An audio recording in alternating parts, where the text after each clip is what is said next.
So you people can see my slides. This is the second part of how to present the differential diagnosis in the long case in the exam situation. Uh, just to recap, आतिश इश्क वो जहन्नुम है जिसमें फिरदौस के नज़ारे हैं. इश्क वो जहन्नुम है जिसमें फिरदौस के नज़ारे हैं. सो अनफॉर्चुनेटली FCPS एक वो जहन्नुम है जहाँ पे हमें जन्नत के बाग दिखाए जाते हैं. So it's too much complicated. Every year, lots of people try to appear in the exam, and somehow or the other they could not make it. And then they start thinking what mistakes we have made. So most of my presentations are related to that. I just want to make sure that we should convey you every possible corner in the exam where you have to work out, right? So this is one of them. And last time, as I said, basically, the first of all, when the patient comes and sits with you, you have to make sure that this person is a genuine patient and not a patient who is just there to take some advantage from a doctor. Like the other day, I saw a patient and he told me all the history and things like related to anxiety disorders. But by the end of it, he conveyed to me that he need a medical certificate to be presented to the university so he can get some benefit out of that because he was short of his credit hours. And then this is where this slide comes in. Well, what is the index suspicion you should be raised? So I just talked about that. And then the second most important component was that we have to make sure that we have to rule out the possibility of substance abuse.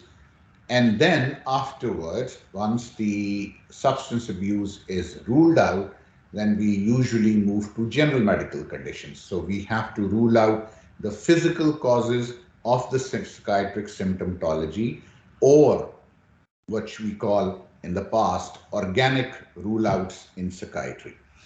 It could be hypothyroidism, thyrotoxicosis, it could be congestive cardiac failure leading to breathlessness, and some of the symptoms of reduced blood circulation to the brain leading to some depressive or cognitive functioning. Or it could be diabetes related complications of neuropathies and other stuff. So we have to make sure that we rule out all of them. Then we make the primary psychiatric disorder and present it in the exam situation with specific differential diagnosis. So for every patient, we have to make sure that we rule out substance abuse and general medical condition, and then we move on to differential diagnosis. Now, to give you an example, uh, differential diagnosis, like a person is having a delusion, any delusion, like supposedly he presents to you with the delusion of uh, hypochondriacal delusions, right? He complains of some symptoms related to the abdomen, and despite the medical reassurances and ruling out the general medical condition for the abdominal problem and the history of substance abuse, you feel that this person is still having a delusional disorder.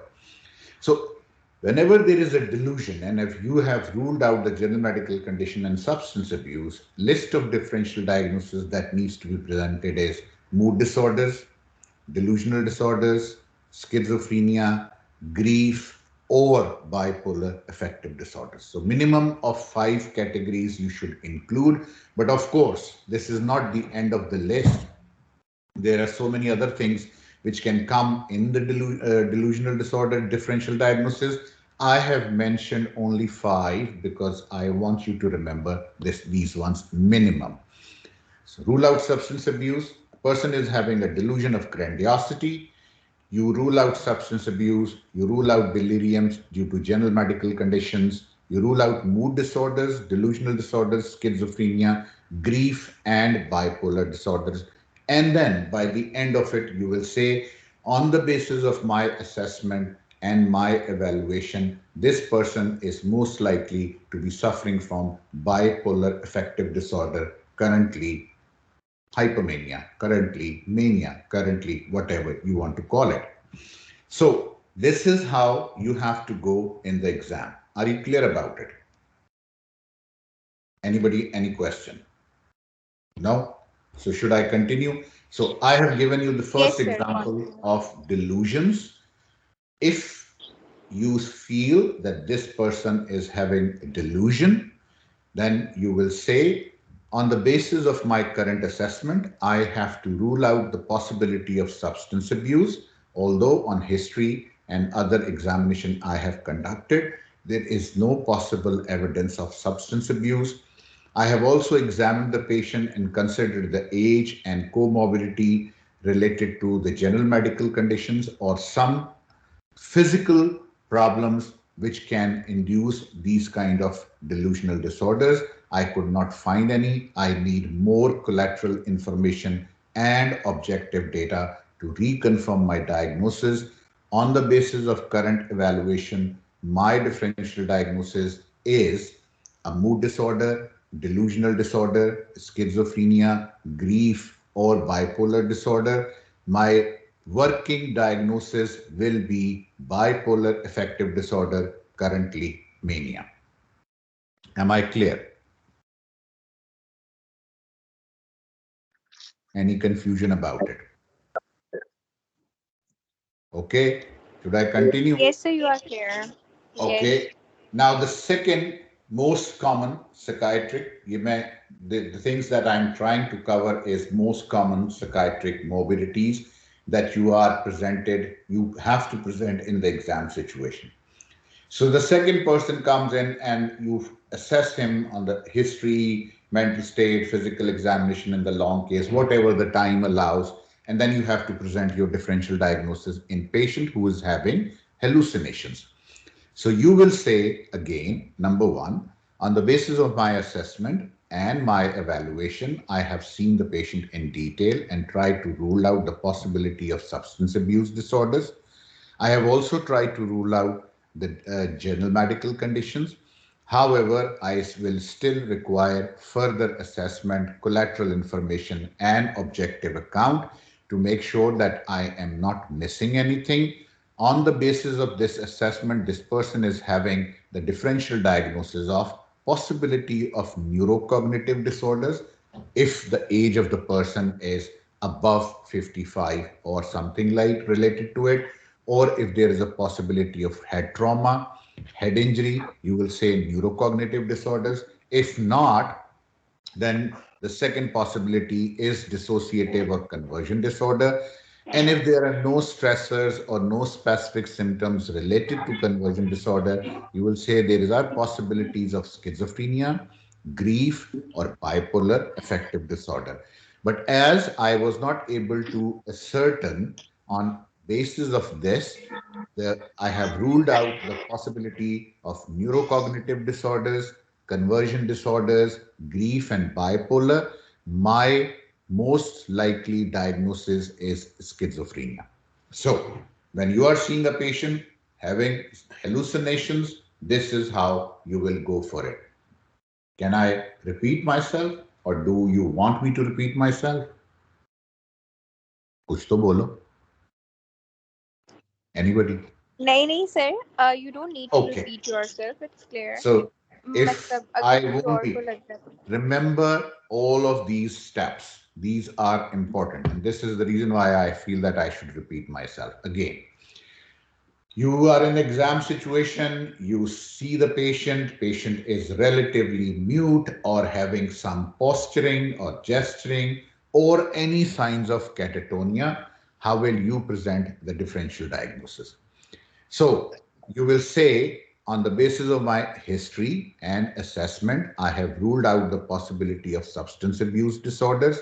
I have also ruled out the possibility of general medical conditions leading to some of this. However, I need some collateral information, objective account, and then my most probable list of differential diagnoses include NMS, neuroleptic malignant syndrome.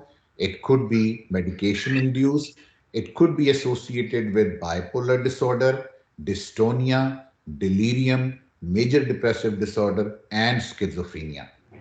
I, after ruling out all the possibilities, my current working diagnosis for this patient is that this patient is suffering from schizophrenia with catatonic features, or this person is suffering from catatonia, which is secondary to schizophrenia. So I will treat him on the lines of schizophrenia with catatonic symptoms. Got it? Okay. Next, differential diagnosis. If a person comes to you with a differential diagnosis of elation of mood, right? He is happy, he is talking too much, he is communicating too much, and you can see that this person is manic, right? Mania. Even then, how you will present the differential diagnosis? Again, the same way. I will try to rule out the possibility of the substance abuse disorders. On the basis of my assessment, history, and mental state, I could not see any signs of substance abuse. Or maybe you can say that this person was abusing hash off and on occasionally. So I will take some collateral information and objective account, go for urine for toxicology, and then finalize my diagnosis. The second possibility was general medical condition. I have seen the patient in detail. I could not see any related general medical condition on this assessment. My other diagnoses include neurocognitive disorders, schizophrenia, adjustment disorders, bipolar disorders, cyclothymia, and gambling disorders. So in gambling disorders, patients do have elation of mood. And on the basis of my assessment, I conclude that this person is suffering from bipolar affective disorder, currently mania, and I will treat for the time being on the basis of my working provisional diagnosis, and I will try to rule out the other possibilities as well. If a person presents to you with irritable mood, so he don't want to talk, they're sitting there and they say that they are absolutely fine, there is nothing wrong with them, again, you will go with the similar kind of the statement. I would rule out the possibility of substance abuse, although I could not find any possibility on the history, mental state, and examination of history of substance abuse and general medical condition. However, I would like to take collateral information, objective account, and go for relevant investigations. On the basis of my assessment, this person is suffering from, say, pervasive developmental disorders, autism, or this person is suffering from mood dysregulation disorder, or this person is suffering from antisocial personality disorders, or this person is suffering from schizophrenia. My working diagnosis will be schizophrenia. However, I would try to rule out the possibility of others, and I will initiate the treatment for schizophrenia currently, but I will keep my other options and then rule them out. So this is how you present for irritable mood. Depressed mood. Now you are seeing the person who is sitting there, not talking too much. You have evaluated, taken the history, and you have tried to rule out the other possibilities. Same goes here. I will try to rule out the substance abuse disorders. I will try to rule out the general medical condition, neurocognitive disorders, major depressive disorders, pervasive developmental disorders, adjustment disorder, bipolar disorder, cyclothymia, grief, or personality disorders. On the basis of my assessment and current mental state examination, my working diagnosis is grief reaction. After losing his mother 2 months back, he started feeling sad, and all the symptoms are suggestive that this history is just 2 months. For 2 months' time after the death of the mother, my management plan will be according to the grief reaction by which he is presenting at this point in time. However, I will try to rule out the other possibilities. Differential diagnosis for suicidal ideation. A patient comes to you, complains that he don't have a wish to live. He feels that the life is useless. I have read the books, philosophical and reading Quran and other religious books, and I have read the ancient history of humans and the mankind. I have correlated all of them, and I feel that life is worthless. Although my religion is not allowing me to do that, but I still feel that this life should end up. So my differential diagnosis would be, I will try to rule out the history of substance use disorder because he was complaining or communicating to me that this person is more philosophical, reading lots of books and philosophical literature. So there is a possibility that he may be abusing some kind of the drugs which are making him again read too much and then coming to the conclusion that he is suicidal. And I will try to rule out the general medical condition. My other possible differential diagnosis will be neurocognitive disorders, which includes dementia, mild neurocognitive impairments, and five other causes of dementia, and any head trauma related to inducing the neurocognitive problems. My second most probable diagnosis is major depressive disorder. Third, pervasive developmental disorder. Fourth, adjustment disorder, bipolar disorder, dysphoric, again, mood regulation disorder, grief disorder, personality disorder, and some other. Well, there are other possibilities as well, but again, mote, you have to mention all of them. And on the basis of my assessment, my current working diagnosis is that he is suffering from premenstrual dysphoric disorder leading to suicidal ideation when this person is passing through a phase before the menstruation, and these symptoms last for a week or 10 days and then they disappear. For in between 2 weeks time she remains well. So my most possible diagnosis for suicidal ideation in this patient is again premenstrual dysphoric disorder. I'm just saying these words because you should be able to grab them, right? Then the differential diagnosis for anxiety disorders. Now we all know that anxiety disorders include obsessive compulsive disorders, PTSD, acute stress reaction, generalized anxiety disorders, phobic anxiety disorders, agoraphobia, and panic disorders. Now, most of these anxiety disorders are there. So when you say anxiety disorders, yes, I have to see that. But and for anxiety disorders, I will again proceed with the same. I want to rule out the possibility of the substance use disorders. I will try to rule out the general medical condition leading to these anxiety symptoms, for example, thyrotoxicosis. However, currently, on the basis of my history and assessment, I could not find any significant data to convince me that this person is having a general medical condition which is leading to anxiety. Most of the symptoms are suggestive of repetitive thoughts, obsessional rumination, obsessional phobias, obsessional psychomotor retardation, and compulsive phenomena related to the obsession, like he's washing hands for at least 10 to 12 times in a day. So my most probable working diagnosis is obsessive compulsive disorder. This is the way you have to present. Then panic disorder. Again, general medical condition, substance use disorder, and then episodic symptoms coming and going for short period of time and lasting for the fear of having that episode again over a longer period of time. Then I will rule out the possibility of general medical conditions, substance abuse, phobias, generalized anxiety disorder, social anxiety disorder, separation anxiety, and most probable diagnosis on the basis of history and mental state and examination after ruling out substance abuse and general medical condition is panic disorder, and I will manage this patient on these lines. Somatic complaints. A patient comes to you with body aches and pains, tiredness, fatigue, palpitations, headache, blurring of vision, visual problems, having strange phenomena, inability to cope in day-to-day life.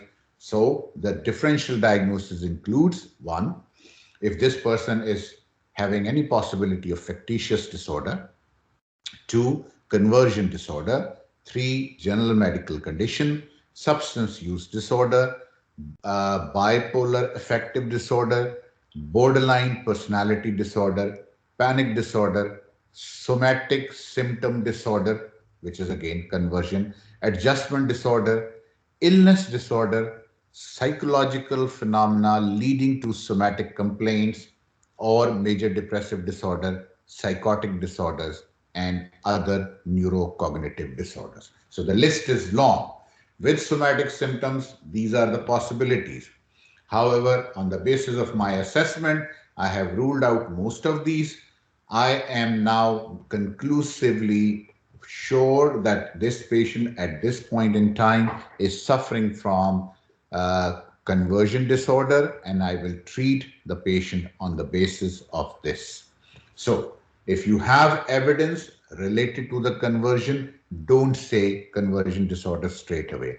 Say that this person is presenting with the symptoms which are more related to the somatic complaints. So I will rule out the possibility of fictitious disorder, general medical condition, substance use disorder, panic disorder, psychological adjustment, illness disorders, MDD, and after ruling out all of them, I came to the conclusion that this person is suffering from conversion disorder, and I will manage this person on these lines. Differential diagnosis for avoidant behaviors. So the person don't want to go anywhere. He wants to sit at one place. He wants to remain isolated. He don't want to talk to anyone. He feels that he's comfortable all by himself. He smokes a lot. He's not talking too much, but he is able to go out, maintain his job. How are the behaviors at job? We don't know, but his job is there. He is working, he is managing, he is earning and running the family, but he don't feel like going out. Avoidant behaviors. He avoids people, he avoids social gathering, he avoids social situations, he avoids talking to the family members as well. So what will be my possibility? Again, I will rule out general medical condition, substance abuse. No compromise on that. That statement should be there everywhere. Then the possibilities are agoraphobia, social anxiety disorder, specific phobia, PTSD, acute stress reaction, OCD, psychotic disorders, MDD, anorexia nervosa, and personality disorder. If she's a female of 21 years of age and she belongs to a class where the modeling and the showbiz is very much in, she is losing weight, although she goes out, meets with people, is trying to do the job, is a popular model in, again, day-to-day life, but she avoids people. She doesn't want to talk to people. She is absolutely isolated from the family and otherwise. And to maintain the weight, there are some symptoms like she vomits out, she eats less, she is not able to again communicate that she is hungry. If she is in a social gathering and she eats with the people, she goes back home, take multiple laxatives and tries to defecate as much as possible. I will consider the possibility of anorexia nervosa and assess her BMI and other details related to it. And my working diagnosis will be anorexia nervosa. So avoidant behaviors, this is the list. Next, differential diagnosis from trauma-related disorders. So when you were talking to the patient communicated to you that about a year ago, I was working in Gujar Khan, and I felt that there were jerks and like as if there was an earthquake.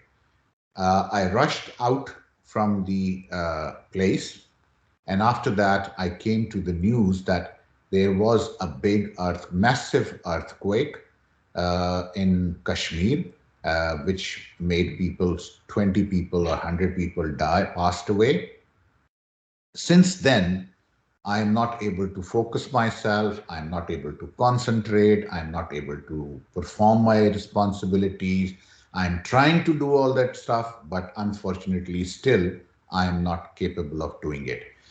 Now, this is complicated, although all the history is suggestive to PTSD, post traumatic stress disorder, but still you have to rule out other possibilities: acute stress reaction, conversion disorders, and above all, again, mentioning about substance abuse and general medical condition, of course, and then the most probable diagnosis of developmental disability. He may be suffering from some kind of autism spectrum disorder or other intellectual disabilities. So the developmental disabilities should be ruled out.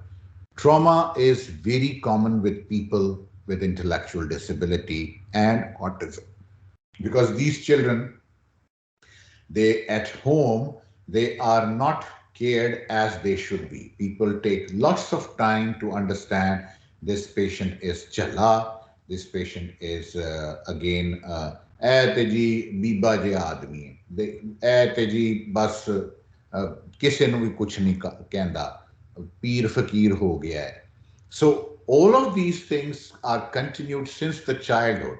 That one incident of the earthquake led to him to present to a psychiatrist, but that was not the initial situation. So you will say again, after ruling out the possibility of general medical condition and of substance abuse disorder, I will consider the possibility of developmental disability and related trauma-related disorders, and I will manage him on those lines, take more detailed account, take more account related to the developmental history, do some psychometric assessment, conclude my diagnosis, and manage them on those lines. So straight away, दवाइयों पे नहीं चले जाना. So you have to mention all of these things, right? Unusual eating. So sometimes I feel very hungry, I take lots of food, and sometimes I don't feel hungry and I am absolutely starving for maybe a couple of days. Unusual eating, दीवारों से चूना उखेड़ के खाते हैं. Unusual eating, मुंह में हर वक्त जो है वो च्युइंगम रखते हैं, कोई एक गोली टॉफी हर वक्त मुंह में चबाते रहते हैं, things like that. So whatever is an unusual eating, like if I'm chewing a gum, I will definitely throw it out in an hour's time maximum because my jaw will start aching. But I have seen people who use the chewing gums for the whole day. सुबह मुंह में डाली थी, दोपहर तक उसी को चबाते रहे. Now that is strange. This is unusual eating habit. Although it's not eating, but it is unusual habit. So I will definitely would like to assess him for again substance use disorder, general medical condition. I will rule out the possibility of bipolar and schizophrenia, anorexia, rumination, personality disorders, and I will definitely rule out the possibility of elimination and pica. Now, for elimination disorders, even in ICD-11, there is a set pattern of diagnostic criteria. Please go through that because that is very important. If you know that, it will be easier for you to justify. If you don't know that and you are not able to find any specific psychiatric morbidity during your assessment, but there is something wrong with the person because he is admitted to a hospital, so you will say that I will try to rule out the elimination disorder as well. So reading that criteria is important. Insomnia, very common presentation in psychiatry. Every psychiatric morbidity is actually related to insomnia. In depression, people have middle insomnia, early morning awakening, which is called late insomnia. People do complain of sleep problems in bipolar disorders and schizophrenia. So you name a psychiatric morbidity and people do have sleep-related problems. Again, my presentation would be as this patient is presenting to me with the history of insomnia and sleep disturbances, I will rule out the possibility of substance use disorder, general medical condition.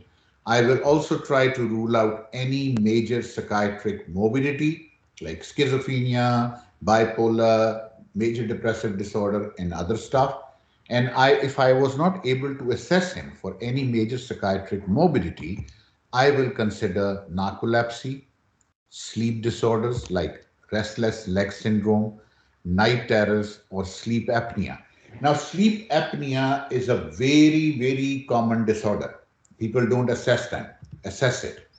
Most of the people who are bulky, heavy, weight gain, weight loss leads to snoring. Snoring leads to sleep apnea. Sleep apnea leads to, again, less oxygen supply to the brain and lots of behavioral and psychological problems. And to confirm the diagnosis, we have to go for sleep studies. In most of the cities of Pakistan, you don't find that they have the facility for sleep study. It's a very simple investigation, but you need a specific place for it. So there should be a room where the patient can sleep, various wires to be attached to the EEG monitor, the monitor monitoring overnight for the EEG, and of course the snoring and other restlessness, blah blah blah. All of those things are assessed. Mostly there are people who are specializes in it, and they should be able to assess the sleep apnea. And if the person is suffering from sleep apnea, no treatment psychiatric drug is needed, not even a sleeping pill. All you have to do is to recommend them that they should have a CPAP machine, and things are okay. The problem with that again is the CPAP machine cost about 60 to 70,000 rupees. Now, 60 to 70,000 rupees investing on a sleep machine, and people feel that no, this is not fine, this is not okay, I should be given some pill to sleep. Well, convincing people to go for sleep study and have a sleep apnea machine and correct the disorder is relatively a difficult process. And most of the time, the psychiatrists don't have time for that. So they prefer, okay, fine, give them zolpidem, give them, well, benzodiazepine or non-benzodiazepine, half a tablet of quetiapine, or maybe trazodone or mirtazapine, and make him go off to sleep. That is not the answer to the problem. So your assessment matters the most. And in exam situation, if you come across with the examiner like me, and if the patient is presenting with fatigue, lethargy, morning, feeling tired during the morning timings, and after 3 or 4 p.m., he feels fine, he feels okay, he's able to relax, he's able to work, he's able to do everything from maybe afternoon timings till the time he goes back to sleep. And then again, the symptoms are in cyclical pattern. I will definitely rule out the RLS and sleep apnea and manage accordingly. Sexual disorders. Now, patient comes to you that he's having erectile dysfunction. What is most likely people do? The first of thing they would like to do is to go for the test. Okay, get your serum testosterone levels, get your prolactin levels, get your semen analysis, and then we'll see. And if the tests are normal, and if the person is still complaining of the sexual problem, what will you do? You will prescribe them Cialis. I see hordes of prescription from the urologist for the male people, and they insist because they have erectile dysfunction, they should have Cialis or Viagra. My question always is, what is the cause of erectile dysfunction? I will definitely try to rule out substance use, general medical condition, developmental disability. I will definitely try to exclude the relational problems, the attachment problems, and attraction problems. We never used to ask these questions. Do you feel that you are attracted towards your wife, or it's just a sexual act that you perform with her? And most of the time, people are not opening up with as well, because most of the time in the clinic setups, they feel very uncomfortable. Still, this never means that we will be able to treat them. So if a person is presenting in the exam situation with these sexual disorders, you will say like, I will try to rule out the substance use disorders, general medical conditions, developmental disability. I will try to get the relevant investigation. On the basis of my current evaluation and assessment, I believe that this person is having some attraction problem with the wife.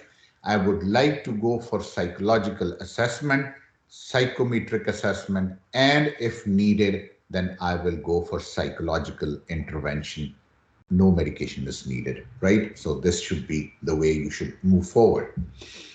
Differential diagnosis of aggression, very common. This patient is presenting with aggressive behavior, right?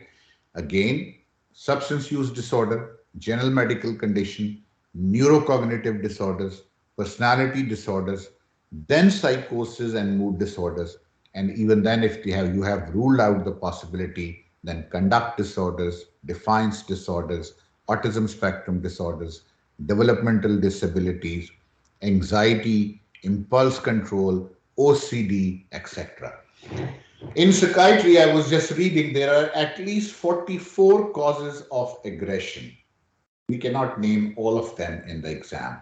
And unfortunately, it's a complex situation. But I would definitely like you to read the details about the aggression.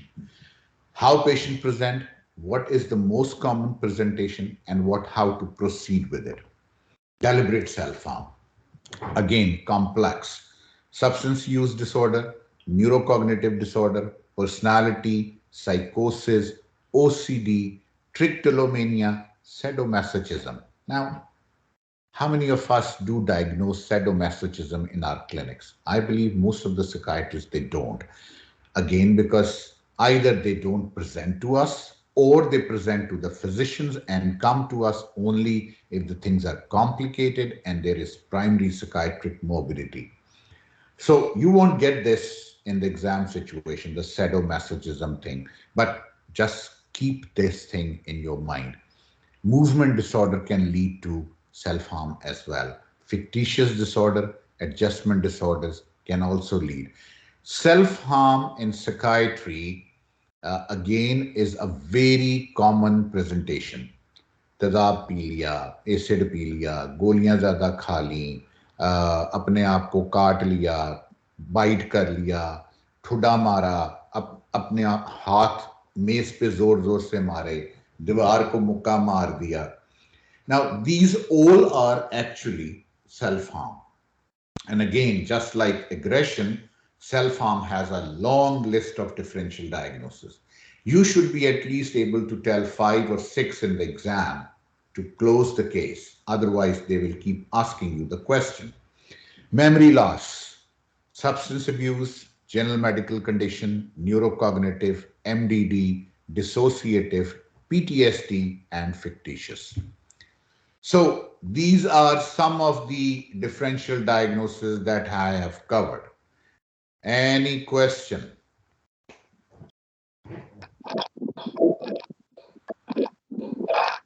You people haven't asked any questions. So now I have finished the most likely exam situations differential diagnosis. Anybody would like to ask any question? Yeah, the Sara Palle Sir, Huh. I don't have any question, लेकिन एक comment करना चाह रही थी. Sure. Sir I don't have any question. अब जैसे आप कहते हैं कि या तो सब समझ आ गया या कुछ समझ नहीं आया, लेकिन मुझे लगता है कि सब समझ आ गया. आपने इतना अच्छा बताया सारा, मतलब honestly this was a very good class. आपने जिस तरह हर एक एक सिम्टम को लेके जो सारा एक्सप्लेन किया और आपने इतना बोला है कॉन्टिन्यूसली, सबसे पहले तो थैंक यू फॉर दैट. लेकिन it was a very good class. I don't have any question, अभी नहीं है, एटलीस्ट अभी मेरे माइंड में कुछ